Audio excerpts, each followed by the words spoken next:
Hey Doug, welcome to the Community Living Golf Tournament. Just want to give you an opportunity here to view your swing at regular speed. Then we'll go ahead and put you back in your dress position and take a look at a few things for you.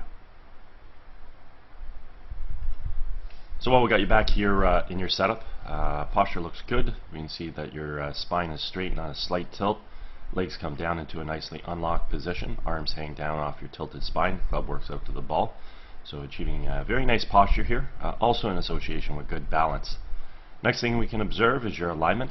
Your alignment is also fantastic. What we can see here is that the club face is theoretically supposed to run parallel to your feet. Parallel lines on camera would have an appearance of converging. So we can see that you're set up right down the center of the fairway. So it's awesome. Let's go ahead and do a little split screen comparison here between you and Brandt Snedeker. Now we've got some color-coded lines on the screen just to use as visual reference as it pertains to swing plane. We can see with Snedeker, as he initiates his takeaway, we rotate the shoulders, draw the hands and arms back as well as the club, and we see the club coming back on plane directly along the red line. From here, we continue to turn. We start to establish some good wrist hinge into play, whereby we're transitioning the club from below to above the hands, and then we're working the club from red up to yellow. When we finally set the club at the top of the backswing, left arm and the club are situated on the yellow line. We have full shoulder rotation, and we do this about a very stable right leg, keeping the weight on the inside part of our right foot. As we go ahead and take a look at your golf swing, you sort of stand up out of your shot a little bit with your spine, pushing the hands out away from your core. Hands are coming back. Now you start to rotate your shoulders. Hands continue to go a little bit further out in front of you. So one of the things we want to do is we want to rotate off of an axis, your spinal tilt, whereby we don't stand up at any point really during the golf swing, and also learning how to swing your hands maybe just a little bit more inside and around your body. As we continue to draw that golf club back, shoulders are working good, hands are coming back. We got to start to see some wrist hinge here shortly so the club doesn't stay too laid off. So we do see that you maintain a little bit of a stiff wristed forearm position with the golf club through this zone. Right about here you continue to turn, start to establish a little bit more wrist hinge now, so that's good.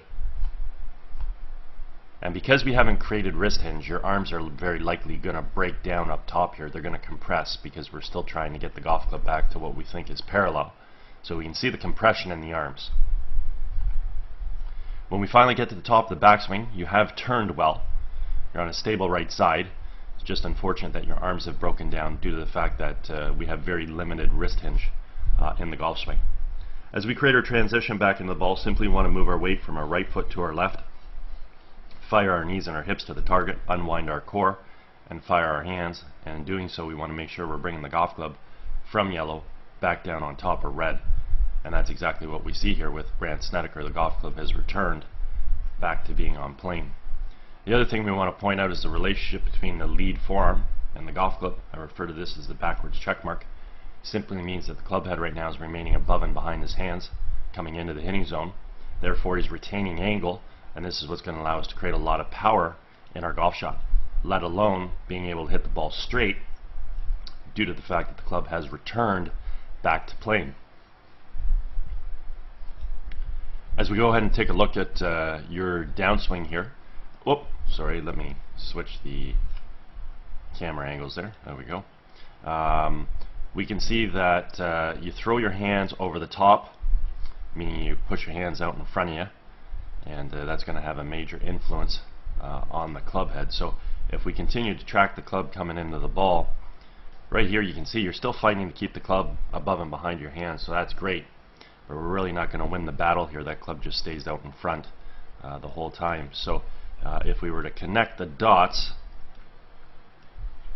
bring that club in, we can see that your club head never returns back to the red line and doesn't attack the ball from this on plane position. Okay, so again, as I mentioned earlier, this is ultimately what allows us to hit a straight golf shot in accordance to our alignment, assuming that the club face squares up via having a good grip. So at this point in time, we can take a look at the path of the club. We can see Snedeker's club just before he strikes the ball is inside the ball. It expands out to make contact, and then the golf club moves through in a nice natural subtle arc. Your club is outside the ball, dropping down and across. So we can see there the path at which that golf club is traveling on.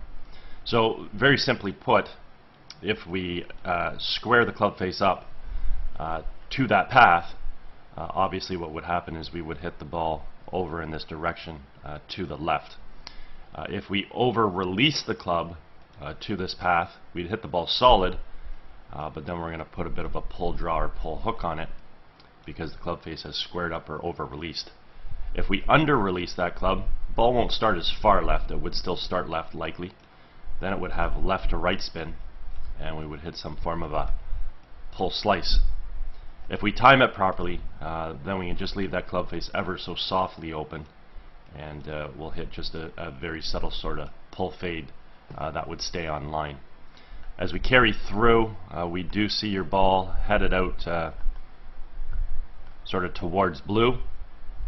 So therefore the club face obviously is open. If we're swinging the club along the yellow path and the ball started right of it, then the club face is open. It has left to right spin, and it's going to have to follow the blue arrows in some way, shape, or form.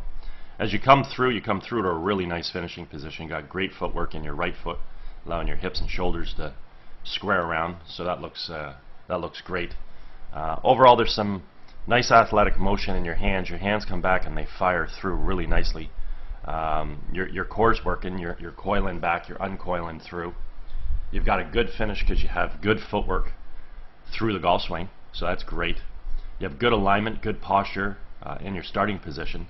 So ideally, really what it comes down to is we'd like to improve your backswing by letting your hands, arms, and golf club initially come back just a little bit more inside and around. And then more important than that is really learning how to create better wrist hinge earlier on in the golf swing, so we don't get that wrist hinge at the last second at the top of the backswing, causing the arms to break down. So if we could get earlier wrist hinge to create more club travel and reduce your arm travel, that would be ideal. And also when we maximize wrist hinge, we're maximizing power. So the wrist hinge is very, very critical. At that point in time, we would like to obviously improve the downswing so you're not coming over the top, attacking the ball from out to in, which is ultimately causing you to hit these fades and or slices, and also losing distance due to the fact that it is a glancing blow. When we attack the ball from outside to inside with an open face, we are definitely losing distance on those golf shots. Okay? Anyways, if at any point in time you want to work on any of these aspects of your golf game, I'm over at Glen Abbey in Oakville. Certainly feel free to contact me. All my contact information is at the end of this swing analysis. And also, if you're involved with any golf tournaments at all, or sit in the committee for any events and you're looking for a unique service to provide to your guests, certainly feel free to reach out. Anyways, I hope you had a great day. Hope you enjoyed getting an opportunity to see your swing on video. Hope you have a great summer, and maybe we might hear from you. Take care.